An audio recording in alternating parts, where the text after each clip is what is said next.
Spokesperson Morgan Ortagus is in Taiwan right now talking about its readiness for such an invasion.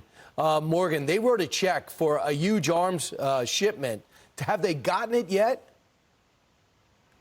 No, Taiwan, I mean, they are receiving a lot of U.S. assistance, especially security assistance. But, Brian, that's what I've heard in all of these meetings. We met with the current President Tsai today. There will be an inauguration in just a few weeks here in Taiwan of a new administration, same political party. But they desperately want more U.S. weapons, and they want them quicker. True. So right now, the mood in Taiwan is what? There is a sense of urgency that I did not feel the last time I was here, which was about 6 years ago on my first visit to Taiwan. I can tell you this is the front lines of Chinese aggression. Taiwan is on the first island chain.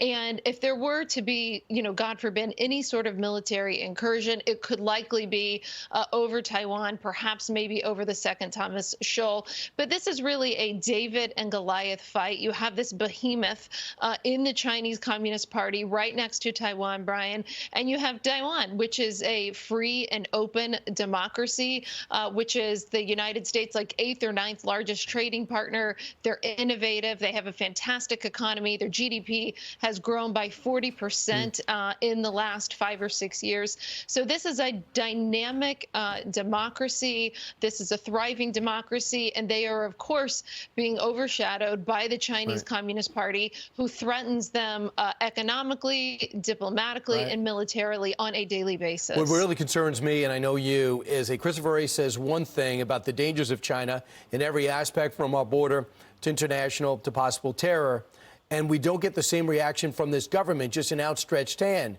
Here's a little bit about Joe Biden on China. He is the guy who runs a country that is a communist country that is based on a form of government totally different than ours. Made it clear to China what we're going to do. It's not about question of weakening or strengthening. Are you willing to get involved militarily to defend Taiwan if it comes to that? Yes. You are? That's the commitment we made. If we don't get moving, they're going to eat our lunch.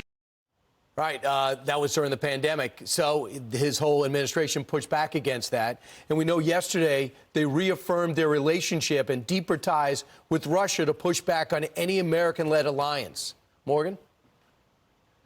Yeah, I mean, listen, the threat of these autocratic powers around the world, of China and Russia, North Korea and Iran teaming up, it's no longer a threat, it's an action.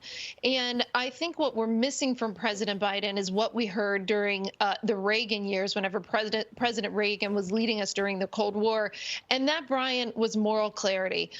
President Reagan did not hesitate to call evil for what it was. And we have to be very clear-eyed in what we're dealing with in the Chinese Communist Party.